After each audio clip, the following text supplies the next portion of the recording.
Talk too about these state-approved growth centers. What's that all about? I'm not familiar with that terminology. What do you mean?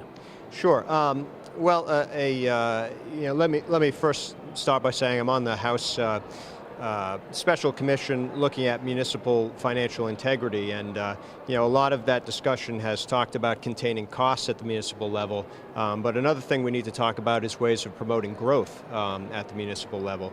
And the state-approved growth center idea is a concept that does just that. What it does is it allows municipalities to designate within their borders growth centers. Typically these are blighted areas or areas that are underutilized. And it would allow them to channel some funding into those areas for redevelopment and then retain a portion of the increased tax revenue from those improved areas to capitalize economic development pools, which they manage as a municipality and can use to further growth, not only within that specific growth center, but others that they might have. Would my community of Pawtucket be a good candidate for such a thing? Your community of Pawtucket would be a great candidate for that. I represent a portion of Pawtucket, and this is on Pawtucket's legislative priority list. And we exist in a day where the federal funding sources that are typically used for this type of activity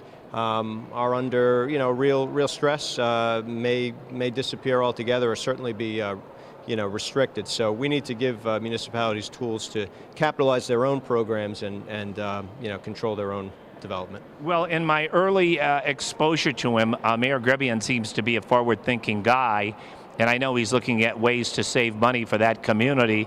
It's certainly been hard hit, and maybe this is an answer that can help not only Pawtucket but other municipalities. Oh, sure. I mean, this would apply to really any municipality, but you're right. It's Pawtucket, it's Providence, it's Woonsocket, it's Central Falls. It's some of these distressed urban communities that don't have the natural advantages of some of the ring suburbs as far as open spaces where new facilities can be built. What they do have is a tremendous inventory of historic properties that can be repositioned successfully, but need some economic development subsidies to do that. Well, I know you have a lot of work ahead of you.